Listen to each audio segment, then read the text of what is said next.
सबसे पैनी नजर, सबसे असरदार तेवर, सबसे बुलंद आवाज, देश का सबसे अनूठा शो, बात तो चुभेगी। नमस्कार, एबीपी गंगा में आपका स्वागत है। मैं हूं रोहित सावल और आप देख रहे हैं देश और प्रदेश का सबसे दमदार शो, बात तो चुभेगी। आज मेरी बातें यूपी की सियासत के उन सुरमाओं को चुभ सकती हैं।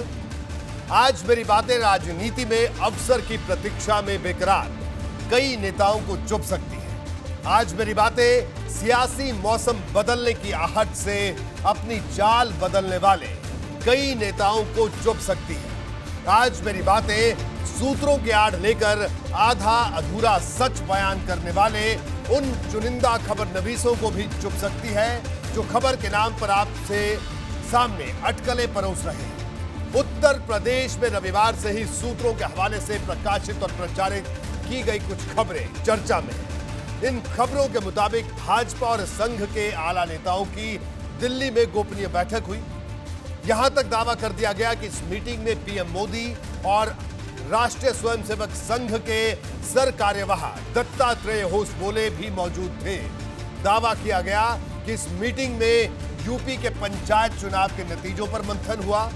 सूत्रों के हवाले से यह दावा करने वाले तथा कथित कुछ लोग थे जिन्होंने यह भी कहा कि इसमें 2022 के विधानसभा चुनाव की रणनीति पर चर्चा हुई। फिर सूत्रों के हवाले से खबर बताने वाले इन सूत्रधारों ने यह भी लिख डाला कि यूपी में योगी सरकार का मंत्रिमंडल विस्तार होने वाला है और यह भी दावा कर दिया कि पूर्व नौकरशाह और मौजूदा एमएलसी एके शर्मा को राज्य का डिप्टी सीएम बनाया जा सकता है। रविवार बीत गया, सोमवार बीत गया, मंगलवार भी बीतने वाला है, लेकिन सूत्रों के हवाले से जिन पत्रकारों ने ऐसी सूचनाएं दी थी वो अभी तक हवा में ही है।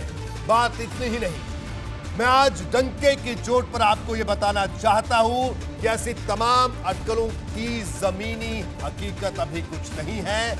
आज मैं एक एक कर इस तरह की हवाई खबरों का व्याकरण आपको समझाऊंगा जिससे आप चुभने वाला सच जान सकें। आप बने रहिए हमारे साथ और देखते रहिए बात तो चुभेगी।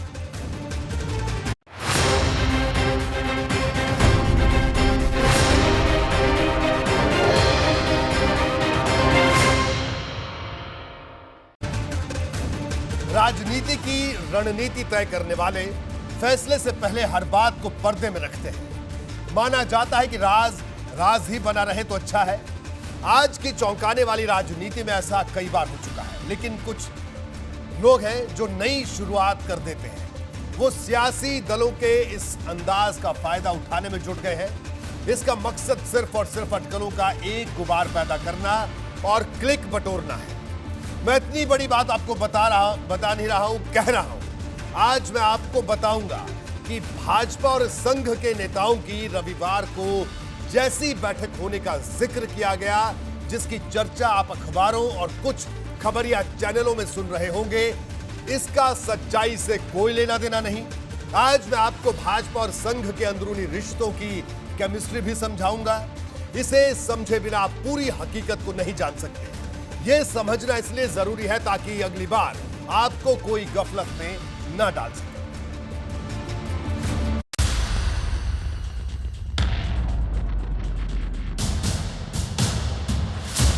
खबर के नाम पर हवाई किलेबंदी करने वालों से सावधान।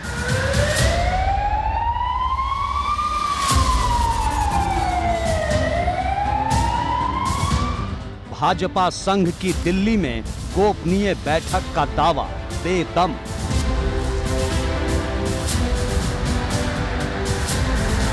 खबर के मुलम्मे में अटकलों की होम डिलीवरी से बचना।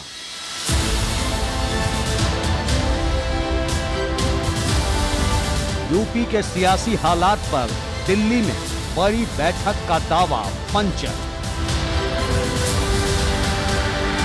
पीएम मोदी, दत्तात्रेय होसबोले और सुनील बंसल के बीच नहीं हुई कोई मीटिंग।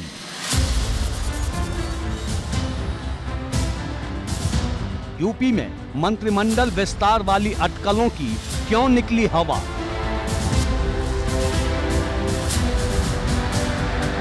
एके शर्मा पर सबसे बड़े दावे का जमीनी सच जानिए।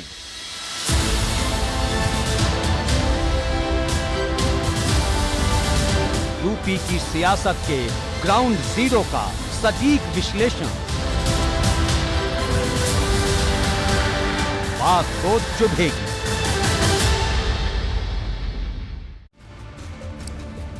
जी हाँ, तो अभी मैं आपको आगे और एक एक करके तमाम बातें आपको बताऊंगा। हमारे साथ प्रदीप सिंह जी जुड़े हुए हैं, वरिष्ठ पत्रकार हैं, सालों से भारतीय जनता पार्टी, राष्ट्रीय स्वयंसेवक संघ और देश के तमाम राजनीतिक दलों के और गैर राजनीतिक दलों के कामकाज को नजदीक से देखते आए हैं। प्रदीप जी से भी हम बात करेंगे, लेकिन मैं आपको बता दूं कि बात तो चुभेगी में बिना देर किए अब मैं सबसे पहले आपके मन में उठ रहे उन कुछ सवालों का जवाब देना चाहता हूं।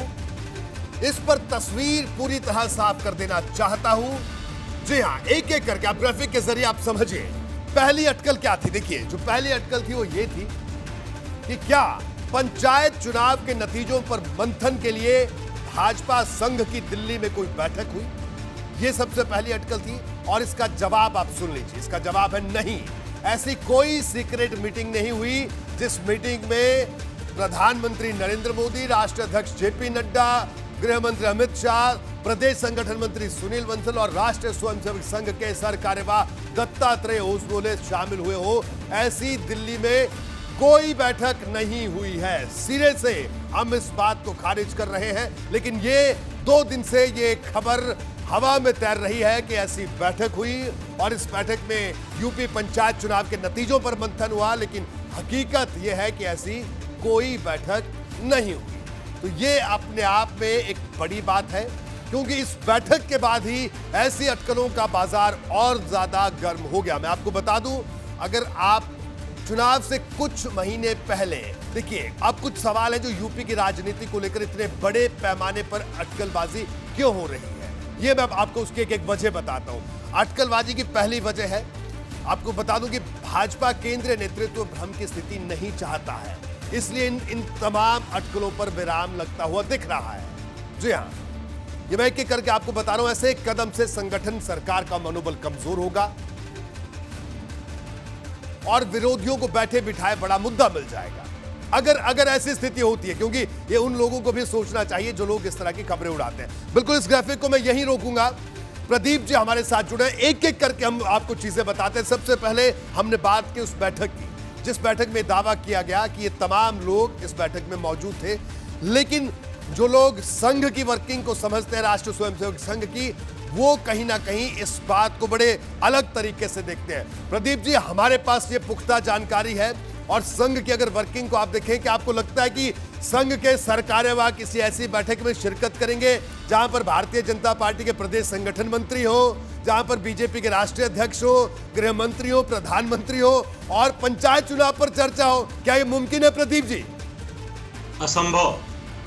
मुमकिन की बात छोड़िए, असंभव है। मतलब ये संभावना के दायरे में भी नहीं आता जी। जिन लोगों ने ये खबर चलाई है वो उनका एक एजेंडा है।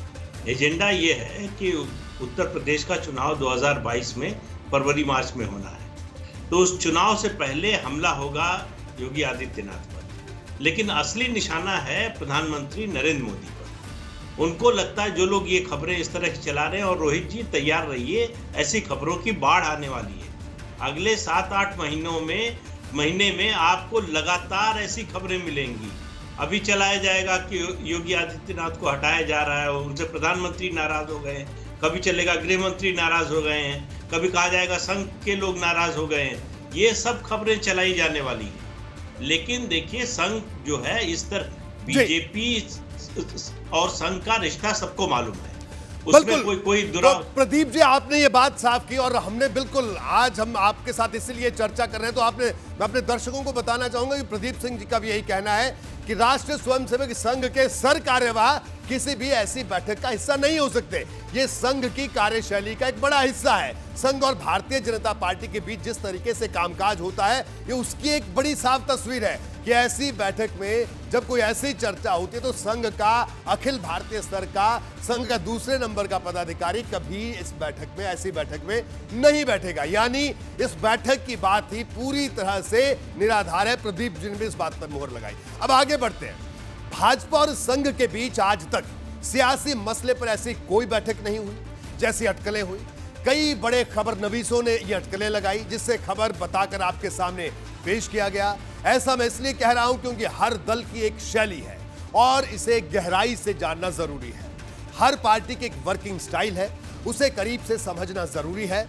मैंने अपने अब तक के पत्रकारीय जीवन में तमाम दलों के कामकाज और इसके अंदर को लंबे समय तक समझा है, इसलिए मैं ये बातें आपसे शेयर कर रहा हूं। ये सच है कि भाजपा और संघ के बीच मजबूत वैचारिक संबंध है। यह भी सच है कि संघ के स्वयं सेवकों की तरफ से चुनावी जंग में भाजपा को मजबूत ताकत मिलती है। लेकिन ऐसा कभी नहीं देखा गया कि राष्ट्रीय स्वयंसेवक संघ के दूसरे नंबर के पदाधिकारी यानी सरकार्यवाह किसी भाजपा शासित राज्य में पार्टी के कमजोर प्रदर्शन के बाद उसके आला नेतृत्व के साथ सीक्रेट बैठक करें। इसलिए हम ये बात आपसे कह रहे हैं। जी है, अब अगली बात पर चलते हैं। भाजपा की चुनावी रणनीति पर मंथन में संघ का दखल नहीं है। अब मैं आपको एक एक करके हम बातें बताते हैं संघ और भाजपा की वर्किंग के बीच की। आरएसएस के सरकार्यवाह के साथ ऐसी बैठकें बिल्कुल नहीं होती, क्योंकि संघ की रीति नीति में ऐसा नहीं है जो वर्किंग आज तक सब लोगों ने देखी है। सरकार और संगठन के बीच समन्वय की बैठक होती है, वो आम बात है, लेकिन उस बैठक में अखिल भारतीय स्तर के संघ के अधिकारी शामिल नहीं होते इस तरह से, जिस तरह से पिछले 3 दिनों से अटकलें चल रही हैं। तो ये तमाम जो बातें हैं, ये बातें गौर करने वाली हैं। और आपको बता दें कि संघ के बड़े मुद्दों पर समन्वय बैठक में संघ सलाह जरूर देता है, लेकिन भारतीय जनता पार्टी के आंतरिक और चुनावी मसलों में संघ का कोई दखल नहीं होता है। ये वर्किंग स्टाइल है संघ का। अटकलों पर आधारित खबरों में सिर्फ सूत्रों का हवाला है, कोई ठोस जानकारी नहीं जिससे ऐसी बैठक की पुष्टि हो, क्योंकि ना तो संघ की तरफ से और जो हमने जो जहां भी बात की तो इस तरह की किसी भी बैठक की किसी ने भी कोई पुष्टि नहीं की। एक बार फिर से प्रदीप जी का रुख करेंगे। प्रदीप जी, जो एक एक करके मैंने 3-4 अहम बातें बताई संघ और बीजेपी की वर्किंग की, क्या आप सहमत हैं? क्योंकि हम ये बात कर रहे हैं कि संघ किसी भी ऐसी बैठक में नहीं बैठते संघ के पदाधिकारी जहां पर चुनाव, पंचायत चुनाव या चुनावी प्रदर्शन की बात हो और संघ के अखिल भारतीय स्तर के अधिकारी बैठे।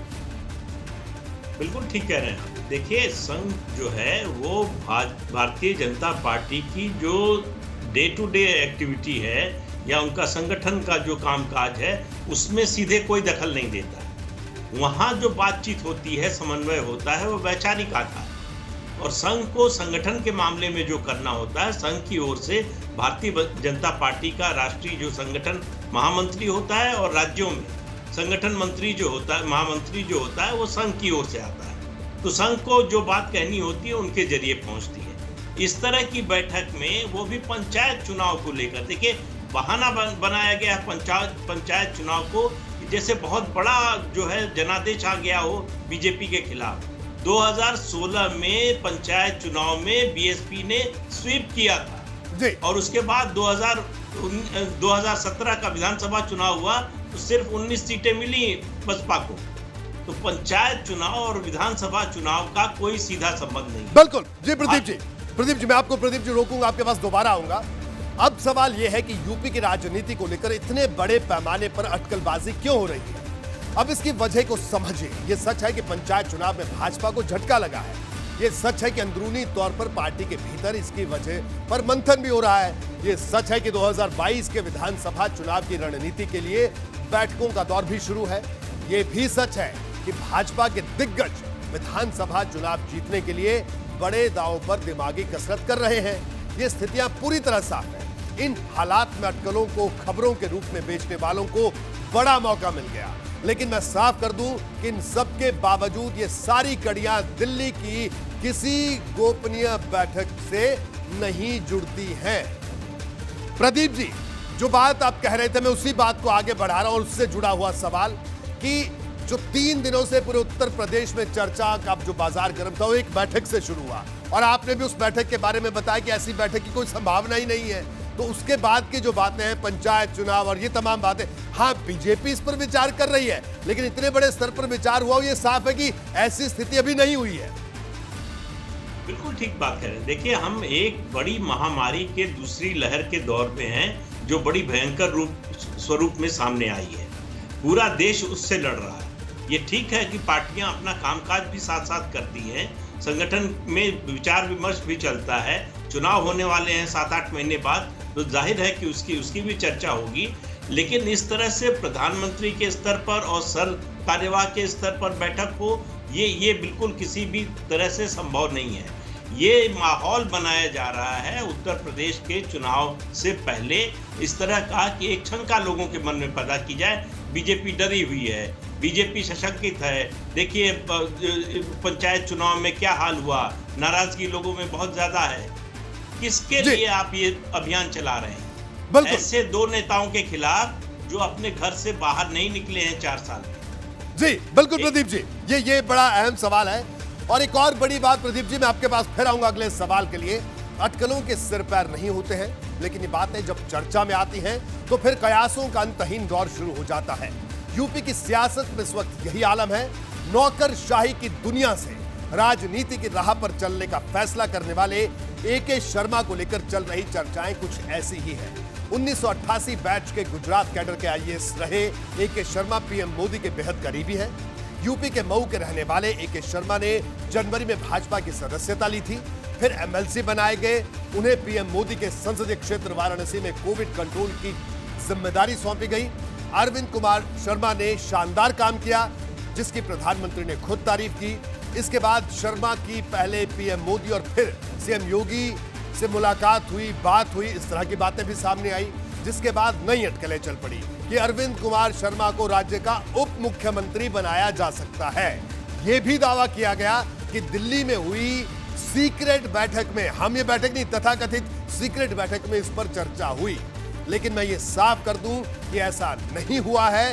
इस वक्त मंत्रिमंडल विस्तार की कोई योजना नहीं है। इस बात को गौर से सुनिएगा, इस वक्त यानी फिलहाल कोई योजना नहीं है। जी हां, इस वक्त जब मैं आपसे बात कर रहा हूं तो इस वक्त कोई योजना नहीं है। और मैं आपको बता दूं कि जो पुख्ता जानकारी हमारे पास है वो यही कि इस वक्त सरकार और संगठन, भारतीय जनता पार्टी का संगठन सेवा ही संगठन करके इस तरह का एक प्रकल्प चला रहा है इस कोविड संक्रमण के दौरान, और सरकार का पूरा जोर कोविड कंट्रोल पर है। तो ऐसे वक्त में मंत्रिमंडल विस्तार की योजना कोई सरकार की तरफ से या संगठन की तरफ से इस पर कोई चर्चा नहीं हो रही है। जी हाँ, प्रदीप जी के पास चले उससे पहले मैं जल्दी से आपको बता दूं कि एके शर्मा को उप मुख्यमंत्री बनाने पर कोई चर्चा भी नहीं हुई है। जो दिल्ली में यानी कोई जब बैठक ही नहीं हुई इस तरह की, तो चर्चा भी कहां हुई। संघ और भाजपा आला कमान के बीच इस पर कोई चर्चा नहीं हुई है। और ऐसे भी संघ की जो वर्किंग कहती है, उस वर्किंग के मुताबिक इस तरह के विषय पर संघ और भाजपा के टॉप लीडर्स की कोई औपचारिक बातचीत या मुलाकात या बैठक नहीं होती है। और एके शर्मा के भविष्य में बड़ी जिम्मेदारी मिल सकती है, इससे कोई इनकार नहीं कर सकता। इस बात से कोई इनकार नहीं कर सकता कि एके शर्मा पीएम के करीबी है। इस बात से कोई इनकार नहीं कर सकता कि एके शर्मा ने बेहतरीन काम किया इस कोविड काल में वाराणसी में। लेकिन जब इन खबरों को दिल्ली की बैठक के साथ जोड़ दिया गया और यह तक कहा गया कि इस पर भी चर्चा हुई, तो ये बातें हैरान करने वाली थी। और यूपी की बीजेपी के अंदरूनी सियासत में और यूपी की सियासत में बड़ा बवाल खड़ा होने लगा धीरे धीरे। मैं एक बार फिर प्रदीप जी के पास आऊंगा। प्रदीप जी, देखिए वो बैठक हुई ही नहीं, उस बैठक में ये भी चर्चा हो गई, ये भी खबरें चल रही हैं पूरे 3 दिनों से, सियासी जो ब्रह्मांड है उत्तर प्रदेश का उसमें तैर रही हैं कि एके शर्मा को लेकर बैठक हुई। आप संघ की वर्किंग को जानते हैं कि आपको लगता है कि अगर कोई ऐसी बैठक होती और ऐसा विषय उस बैठक में चर्चा में हो सकता है? देखिए रोहित जी, एक बात बड़ी स्पष्ट रूप से समझ लेनी चाहिए हम लोगों को कि ये जो नरेंद्र मोदी अमित शाह की जोड़ी है जी, पिछले 7 साल में जिस तरह से काम किया है, जिसके नाम की चर्चा हो कि ये पद मिलने वाला है, आप लिख के अपनी डायरी में रख लीजिए कि उसको वो नहीं मिलने वाला है। ये चौंकाने वाला जो उनकी रणनीति है, कभी किसी को नहीं पता होता कि कौन बनने वाला है, कौन बनाया जाने वाला है। कितने लोगों को मालूम था 2017 में कि योगी आदित्यनाथ जी उत्तर प्रदेश के मुख्यमंत्री बनने जा रहे हैं? तो इसलिए ये जो चर्चाएं चलाते हैं ये लोग, ये खाली जो है राजनीतिक पतंगबाजी का खेल है कि चूंकि वो प्रधानमंत्री के करीबी हैं, विश्वास पात्र हैं, उन्होंने सर्विस छोड़कर भाजपा की सदस्यता ली, उसके बाद एमएलसी बनाए गए, तो ये मान लिया गया। शुरुआत हुई थी कि उनको मुख्यमंत्री बनाया जा रहा है, अब डिप्टी सीएम पर आ गए। आप चुनाव तक देखिए और क्या क्या आता है। लेकिन एक बात निश्चित है कि उनको अभी फिलहाल कोई ऐसी जिम्मेदारी नहीं दी जाने वाली। उनका उपयोग होगा, निश्चित रूप से उपयोगी व्यक्ति है, प्रधानमंत्री के विश्वास पात्र हैं, तो उनको जिम्मेदारी तो मिलेगी ही, इसीलिए भेजा गया है। लेकिन जिस तरह की अटकलें लगाई जा रही हैं वैसा कुछ नहीं होने जा रहा है। बिल्कुल प्रदीप जी, आपके पास दोबारा लौटेंगे। बिल्कुल एक एक करके तस्वीर साफ होती जा रही है। जो हमारा मकसद है, कुछ लोगों को बातें जरूर चुभ रही होंगी, लेकिन हमारा मकसद यह है कि राजनीति को अंदर तक समझना, लोगों को उसको समझाने लायक बनाना। जी हाँ, यूपी बीजेपी में ऐसे नेताओं, विधायकों और यहां तक कि मंत्रियों की तादाद भी अच्छी खासी है जो दूसरे दलों को छोड़कर पार्टी में शामिल हुए हैं, यानी भारतीय जनता पार्टी में। इनमें से कईयों के लिए संघ को समझना एक अबूझ पहेली से कम नहीं है। वजह है इनका भाजपा में शामिल होने से पहले आरएसएस से कोई संबंध नहीं होना और पार्टी में आने के बाद संघ के किसी पदाधिकारी को अपने बीच घूमते नहीं देखना। इनमें से कई नेताओं ने तो आरएसएस और उसके काम करने के तरीके को समझने की कोशिश की, लेकिन आज तक वो अनजान है। कई बार ऐसे नेताओं के जरिए आरएसएस को लेकर कई अटकलें खबरों की शक्ल में सामने आ जाती हैं। इस वजह से इनका पुख्ता आधार नहीं होता है। जी हाँ, दूसरे दलों से भाजपा में आए कई नेताओं को, अब मैं आपको यह समझाता हूं ग्राफिक के जरिए कि क्यों इस तरह की चर्चाएं। देखिए, जो दूसरे दलों से भाजपा में शामिल हुए हैं नेता, उनको अपने टिकट की टेंशन है। उनको लगता है कि यहां पर भी उसी तरह का सिस्टम होगा जैसे दूसरी पार्टियों में था। तो ऐसे में वो ऐसी अटकलों पर रुचि लेते हैं कि अब कौन आने वाला है, कौन क्या बनेगा, राजनीति की क्या इक्वेशन फर्मेंटेशन बनेगी। भाजपा की राजनीतिक संस्कृति दूसरे दलों से अलग है और ये लोग अभी तक ये बात नहीं समझ पाए हैं शायद। व्यक्ति के मुकाबले संगठन यहां पर ज्यादा अहमियत रखता है और संगठन में चाहे राष्ट्रीय स्वयंसेवक संघ हो, संघ परिवार हो, संघ के आनुषांगिक संगठन हो, भारतीय जनता पार्टी का संगठन हो, किसी नेता का कद बढ़ने पर उसके करीब लोग आना चाहते हैं। ये भी कोई नई बात नहीं है। तो जाहिर सी बात है, ऐसे में लोगों की रुचि है कि किसको क्या पद मिलने वाला है, क्या कद बढ़ने वाला है, तो लोग ये जानना चाहते हैं और संगठन में फेरबदल से अपने फायदे की खास उम्मीद भी लोगों को रहती है। प्रदीप जी के पास चलूंगा। प्रदीप जी, क्या आप इस बात से सहमत हैं? देखिए, बीजेपी भारतीय जनता पार्टी ने यूपी में सरकार बनाई, बड़े सारे लोग दूसरे संगठनों से आए, लेकिन उनको इस संगठन का सिस्टम पता नहीं है और यही वजह है कि ऐसे कई विधायक, कई सांसद और कई मंत्री हैं जो इन अटकलों में खासी रुचि लेते हैं। उनको लगता है कि साहब इक्वेशन चेंज होने वाली है, ये होने वाला है, वो होने वाला है, क्या कहना है। तो ऐसे में इन अटकलों को और ज्यादा पंख लग जाते हैं। बिल्कुल रोहित जी, आप देखिए 2017 में 47-48 विधायकों वाली पार्टी साथियों को मिलाकर 325 सीट पर पहुंच गई। तो ये जो ग्रोथ हुई बीजेपी की इतनी अप्रत्याशित, उसमें बहुत से लोग ऐसे आए जो भाजपा या संघ की संस्कृति से अनजान हैं। उनको लगा कि जैसे दूसरी पार्टी में जब वो थे तो वहाँ उनका काम धंधा चलता था जिस तरह से, उस तरह से यहाँ भी चलेगा। चूंकि सरकार है तो सरकार में ऐसे ही काम होता है। उनको यहाँ आने के बाद निराशा हुई कि यहाँ दशकों बाद एक ऐसा मुख्यमंत्री आया है जिसके पास पैसा नहीं पहुंचाना पड़ता, जिसको पैसे की बात करने की भी किसी की हिम्मत नहीं है जी। तो उनको ये बात बड़ी अजीब लग रही है कि विधायकों के कहने से ठेके नहीं मिल रहे हैं, लोगों को इस तरह का परमिट और लाइसेंस नहीं मिल रहा है, तो वो लोग परेशान हैं। दूसरा, उनको लग रहा है कि हमने कुछ किया नहीं है, अगर 4 साल में तो हमारा टिकट कट सकता है। हम अगर पार्टी के साथ, अपने पार्टी की संस्कृति के साथ अपने को जोड़ नहीं पाए तो हमें बाहरी मान लिया जाएगा। तो ऐसे लोग ज्यादा परेशान हैं, वही ज्यादा उछल कूद कर रहे हैं। प्रदीप जी, बिल्कुल प्रदीप जी, आप हमारे साथ बने रहिए, आपके पास दोबारा लौटेंगे। संघ और भाजपा के बीच किस तरह का रिश्ता है, अब आपको यह बता दूं। भाजपा संघ के कई आनुषांगिक संगठनों में से एक है। आनुषांगिक का मतलब ऐसा सहयोगी संगठन जिसे स्वयंसेवकों ने खड़ा किया है और जिसके संगठन से जुड़ी जिम्मेदारी संघ से आए प्रचारकों या कार्यकर्ताओं के हाथों में होती है। हालांकि अब थोड़ा सा बदलाव कई जगह हुआ है। आरएसएस की विचारधारा के मुताबिक काम करने वाला एक राजनीतिक संगठन है। इसी तरह 4 दर्जन से भी ज्यादा संगठन अलग अलग क्षेत्रों में काम करते हैं। ये सभी संगठन संघ के विचारों को तो आगे बढ़ाते हैं, लेकिन रोजमर्रा के कामकाज में खुद फैसला लेते हैं।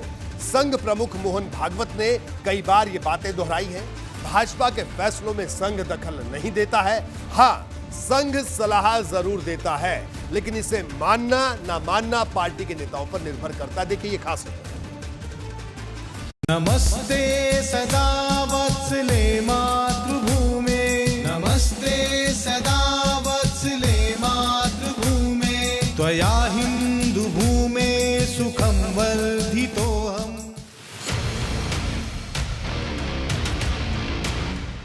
संघ के संगठन की एक खास शैली है। एक एक स्वयंसेवकों को जोड़कर रखना इसमें सबसे खास है। चाहे जितने भी क्षेत्र में काम करने वाले आनुषंगिक संगठन हो, सभी को इसी वजह से संघ परिवार का संगठन कहा जाता है। दिलचस्प बात यह है कि संघ परिवार नाम का शब्द आरएसएस की तरफ से कभी आगे नहीं बढ़ाया गया। सभी संगठनों को लेकर ये शब्द दोहराए जाते रहे हैं। कई बार आरएसएस पर इस बात को लेकर सवाल उठे कि क्या संघ परिवार के मुखिया होने के नाते सरसंघचालक तमाम संगठनों के लिए समय समय पर आदेश जारी करते हैं। ऐसे सवालों पर सितंबर 2018 में संघ प्रमुख मोहन भागवत ने सिलसिलेवार जवाब दिया था, जिसका सीधा नाता भाजपा के कामकाज में दखल से जुड़े सवाल से था। ये जो लोग कयास लगाते हैं कि नागपुर से फोन जाता होगा और बात होती होगी, बिल्कुल गलत बात है। एक तो वहां काम करने वाले राजनीतिक कार्यकर्ता सब मेरी आयु के हैं, तो वह मेरे से सीनियर है, और संघ कार्य का जितना मेरा अनुभव है कदाचित उससे अधिक अनुभव उनको राजनीति का है। उनको अपनी राजनीति चलाने के लिए किसी के सलाह की आवश्यकता नहीं है। हम उसके बारे में कुछ नहीं जानते, हम सलाह दे भी नहीं सकते। परिचित है तो हालचाल पूछते हैं, उनको सलाह चाहिए तो वो पूछते हैं, अगर हम दे सकते हैं तो हम देते हैं, परंतु उनके राजनीति पर हमारा कोई प्रभाव नहीं, सरकार की नीतियों पर हमारा कोई प्रभाव नहीं है। डॉक्टर मोहन भागवत से ये भी पूछा गया था कि क्या राजनीतिक क्षेत्र में भाजपा से उसकी खास करीबी है, क्योंकि आरएसएस अपनी तरफ से सिर्फ भाजपा में संगठन मंत्री भेजता है। जवाब सुनिए। संघ संगठन मंत्री जो मांगते हैं उनको देता है।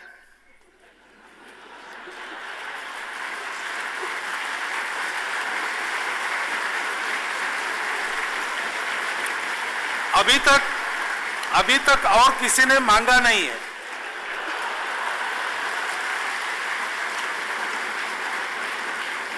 मांगेंगे तो हम विचार करेंगे, काम अच्छा है तो जरूर देंगे, क्योंकि हम किसी दल का समर्थन हमने कभी किया नहीं है। 93 सालों में हमने एक नीति का समर्थन जरूर किया है, और हमारे नीति के समर्थन करने का लाभ जैसे हमारी शक्ति बढ़ती है वैसे राजनीतिक दलों को मिल सकता है। जो उसका लाभ ले सकते हैं वो ले जाते हैं, जो नहीं ले सकते वो रह जाते हैं। आरएसएस और भाजपा के बीच शक्ति संतुलन जैसी कई अटकलें अक्सर चर्चा में रहती हैं।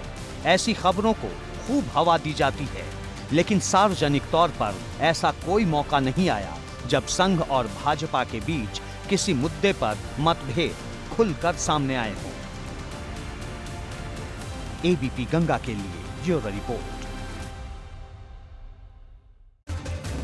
जब इस रिपोर्ट के जरिए हमने बहुत कुछ समझाने की कोशिश की, और एक बार मैं आपको बता दूं, इस वक्त हमारे साथ जो दर्शक जुड़े हैं, एबीपी गंगा के दर्शकों को मैं बता दूं कि बात तो चुभेगी के बड़े मुद्दे के बारे में आज में हम बात करें। हम लगातार बता रहे हैं कि यूपी में मंत्रिमंडल विस्तार इस वक्त यानी अभी फिलहाल नहीं होने जा रहा है। यह भी बता दूं कि दिल्ली में इसको लेकर कोई गोपनीय बैठक नहीं हुई है, क्योंकि जिस बैठक का दावा किया जा रहा है, जिस बैठक में कहा जा रहा है कि तमाम नेता थे। पहली जो अटकल थी कि क्या पंचायत चुनाव के नतीजों पर मंथन हुआ, तमाम तरह की बातें थी।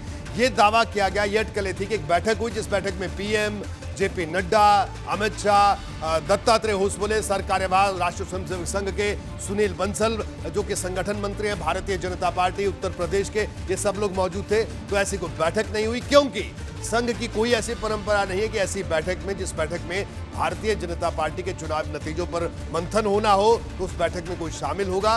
और आपको बता दें कि तमाम लोग, जितने भी लोग आप इस वक्त ग्राफिक्स में देख रहे हैं, सुनील बंसल जो कि अभी हम संगठन मंत्री हैं प्रदेश के, वो खुद प्रचारक हैं अखिल भारतीय विद्यार्थी परिषद से। वो भारतीय जनता पार्टी में संघ ने उनको भेजा है और समर्पित कार्यकर्ता है। प्रधानमंत्री मोदी खुद प्रचारक रहे हैं, जेपी नड्डा संघ के प्रचारक रहे हैं, विद्यार्थी परिषद में रहे, अमित शाह की बात करें और दत्तात्रेय होसबोले की बात करें, वो खुद अखिल भारतीय विद्यार्थी परिषद में रहे हैं, संगठन मंत्री रहे हैं। इसके बाद वो राष्ट्रीय स्वयंसेवक संघ में आए और अब वो सर कार्यवाह की जिम्मेदारी है। यानी तमाम खांटी संगठन के सब लोग हैं और संगठन की लक्ष्मण रेखा इनमें से कोई भी नहीं लांघ सकता। प्रदीप जी, मैं आखिर में एक बार फिर से जाऊंगा, प्रदीप जी जरूर कंक्लूड करें, क्योंकि हम दर्शकों को यह समझाने की कोशिश कर रहे हैं कि ये कोई वैसी बैठक नहीं थी जिस बैठक पर कि कोई भी, जिसे कहा जाए सियासी फलक पर कोई भी पतंग उड़ा दे।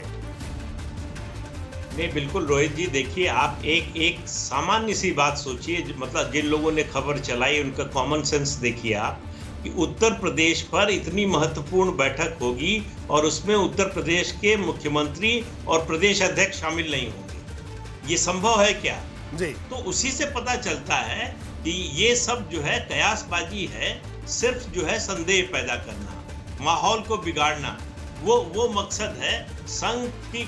जाहिर है कि जिन लोगों ने खबर चलाई वो संघ की कार्यशैली नहीं जानते, वो बीजेपी की भी कार्यशैली नहीं जानते, या शायद वो जानना भी नहीं चाहते।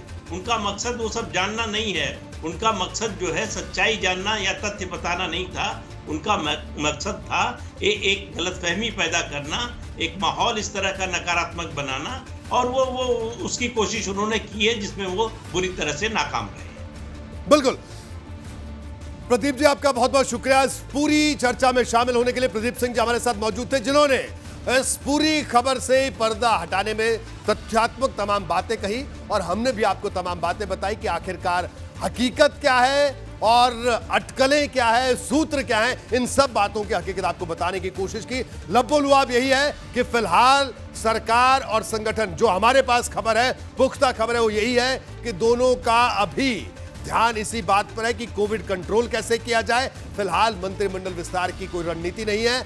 आने वाले वक्त में भविष्य में क्या होगा, राजनीति कुछ कह नहीं सकते, लेकिन फिलहाल ऐसी कोई योजना नहीं है।